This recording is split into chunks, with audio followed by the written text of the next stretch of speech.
The two chickens you see behind me are finally going to move in with our existing chickens. Today I'm going to talk to you about the process of what we did to get these two chickens that we acquired from our neighbor ready to move in with our existing chickens. We are Alex and Elaina, a couple in our mid-20s working towards financial independence and self-sustainability. Follow our journey as we grow, build, fix, and learn the skills we need to get us there.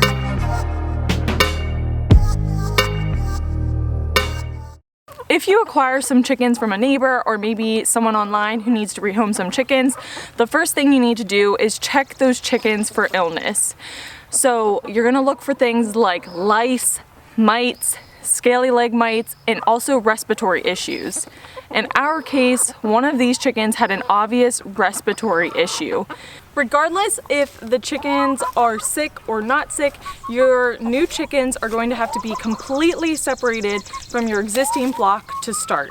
You want to keep your chickens in a separate area for several weeks. Since our chickens had a respiratory issue, we actually had to keep this chicken tractor a lot farther away than what we have it now. But since we've determined that we don't think that the illness is contagious, we just went ahead and moved the chicken tractor next to the run. This is so that the chickens can meet each other through a fence environment where they might actually try to peck each other or fight a little bit. Chickens are flock animals and they develop what's called a pecking order.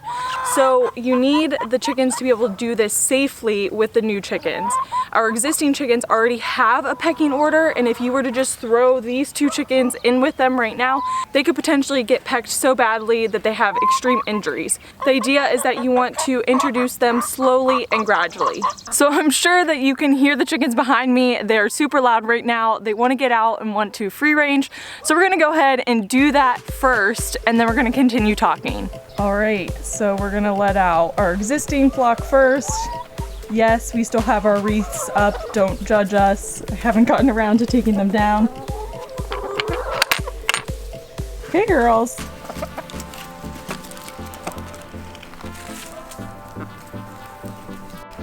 And now we'll go over and let the other two out. And the girls are already out. I'm gonna let you see some of these interactions. You could see right now, this black one is one of the new chickens. These two over here are a part of the existing flock. So they seem to be doing pretty well. This is the, I don't know, 5th day that they've all free ranged together, but they are doing way better than the first day that they free ranged.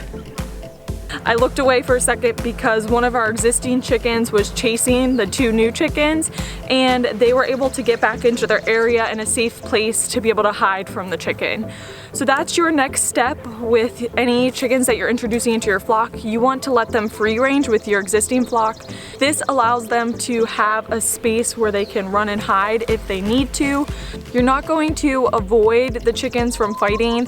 That is part of how they determine their flock order. But if you can lessen the intensity of the fighting, then that's the ultimate goal. Part of my plan for today is to let all of the chickens free range all day long so that they feel satisfied, they're a little bit tired, and then put them into the run together. Similar to how if you have a dog with super high energy, sometimes you might take them for a walk or a run before a lot of people come over. That's the same concept I'm gonna use for these chickens. The chickens have been out free ranging for several hours now. I'm gonna go ahead and try to get all of the chickens in the run to see how they do. Come on. Okay, ready? Now your new friends are in here. Everyone gets food. Everyone's in here too. Over here, over here. When you bring your new chickens into the run, you want to make sure you have a separate source of food and water set up. So unfortunately, all of our existing flock has found it, so they're eating it. But the idea is that these two other chickens can kind of go and eat over here if our chickens are over there, or vice versa. So there's the two new ones in the back over there. No big issues yet, but these two are definitely like, what the heck am I doing in here? Alright, so it's been several hours that all of the chickens have been together and everything seems to be going well. So I'm gonna go ahead and let those 2 new chickens spend the night in there and we'll see how it goes. So we'll check back in the morning and just make sure that no one's injured and nothing bad has happened. All of the chickens made it into the coop. I'm gonna go peek in the door and see where everyone's at. What? Okay. There's only 5 chickens up there. Oh my gosh. The girls, I guess, decided to sleep in the nesting boxes because they weren't comfortable sleeping on the roosts. This morning we didn't have any injuries. I'm super happy about that. Everyone seems to be getting along really well. I honestly haven't seen any of them fight since they've been in the run together.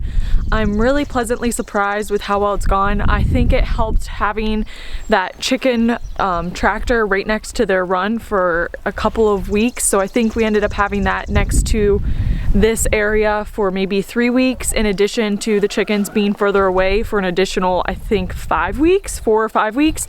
I don't think that you need to have your chickens away from each other for that long. I would say probably 3 to 4 weeks, and then those last 2 weekends, let the chickens free range together, let them get to know each other and have those interactions in that open space. Here is a closer look at our temporary setup. So underneath this blue tarp is literally just a dog cage. That's what I had the 2 new chickens in. It was actually pretty spacious for the 2, and there's a tray inside there which I filled with the pine shavings, so they would spend the night in there. I personally wanted something that I could lock because we have predators in this area. But as far as dust bathing, I just had this little bucket and I put some sand in it. I just had a couple of little perches in here, nothing crazy, because I knew that this area would be temporary. One negative of the 2 girls sleeping in the nesting box is that they left me some presents. So I'm definitely gonna have to clean this out, and then we're gonna have to figure out something for them for tonight for sleeping. Our new barn cat wants some attention too. This is Kodak. He's our newly found stray feral. Oh my gosh. And Hermione decided to just jump out of the nesting box. This is fun. Thank you so much for watching. If you enjoyed this video, make sure to click the thumbs up. Also, make sure to subscribe to our channel for more chicken videos. And if you haven't yet, check out our playlist on chickens. You might find something in there that's helpful to you. But until then, see you next time.